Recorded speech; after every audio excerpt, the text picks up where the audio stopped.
ہم نہ فرشتے کو پکار سکتے ہیں اور نہ کسی ولی اللہ کو پکار سکتے، پکارو اللہ کو۔ قال ربکم ادعونی استجب لکم ان الذین یستکبرون عن عبادتی سیدخلون جہنم داخرین۔ تمہارا رب کہتا ہے مجھے پکارو، مجھ سے مانگو، میں تمہیں دوں گا، تمہاری دعا سنوں گا، قبول کروں گا۔ اور جو بربنائے تکبر مجھ سے نہیں مانگتے وہ جہنم میں داخل ہوگے ذلیل و خوار ہو کر۔ حضور نے ایک بات مجھے متن یاد نہیں ہے، بہت پیاری فرمائی، دیکھو انسانوں سے تم مانگتے ہو کچھ تو ایک دفعہ تو اس کے ماتھے پر تیوری پر بل پڑ ہی جاتا ہے، یہ کیوں میرے سامنے ہاتھ سوال کیا، کیوں مجھے سے مانگ رہا ہے، چلیے بعد میں کچھ وہ دے ہی دے، لیکن ناگوار گزرتا ہے۔ ارے اس سے مانگو جو کہتا ہے کہ مجھ سے مانگو اور میں دوں گا، وہ نہ مانگنے پہ ناراض ہے، اس سے نہیں مانگتے۔ رات کے آخری ساعتوں میں، یا جسے آپ کہتے ہیں the small hours of the morning، حدیث میں آتا اللہ نزول جلال فرماتے، جس کو ہم نہیں جانتے کیسے نزول ہوتا، ذات باری تعالیٰ اس کے متعلقات کے بارے میں جو بات آ گئی قرآن میں حدیث میں وہ ہم مانتے ہیں، کیسا یہ ہم نہیں جانتے، اس کا ہاتھ ہے کیسا ہم نہیں جانتے، اس کا چہرہ ہے کیسا ہم نہیں جانتے، اس کی ساق ہے، اس کی پنڈری ہے کیسی ہم نہیں جانتے، وہ سنتا ہے کیسے سنتا ہے ہم نہیں جانتے، کیا اس کے کان ہے،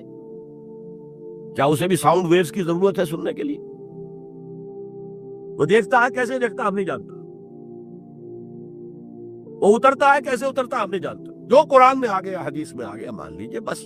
باقی یہ متشابہات میں سے ہے، اس کی کھود کرید میں پڑو گے تو فتنے میں مبتلا ہو جاؤ گے، ابتغاء الفتنۃ وابتغاء تاویلہ۔ لہذا حدیث میں آتا ہے کہ رات کے آخری ساعتوں میں اللہ سمائے دنیا تک نزول فرماتے ہیں، اور پھر ندا لگتی ہے هل من سائل فأعطیہ، ہے کوئی سوال کرنے والا مانگنے والا کہ میں اسے دوں، هل من مستغفر فاغفر له، ہے کوئی گناہوں کی معافی چاہنے والا کہ میں اسے معاف کر دوں۔ ہم انٹا غفیل سو رہے ہیں، ہم تو مائل بکرم ہے، کوئی سائل ہی نہیں، راہ دکھلائیں کسے، رہنم منزل ہی نہیں، راہ کسے دکھا، اللہ کے راستے پر چلنے کا فیصلہ کرو، اللہ کی راہ میں جہاد کا فیصلہ کرو، پھر اللہ راستہ کھولے گا، والذین جاہدوا فینا لنہدینہم سبلنا، وہ لوگ کہ جو ہمارے راستے میں جہاد کریں، محنت کریں، مشقتیں کریں، ہم لازماً ان پر اپنے راستے کھولتے چلے جائیں۔ تو دعا شرک فی الدعا، مانگو صرف اللہ سے، اللہ سے، اللہ سے،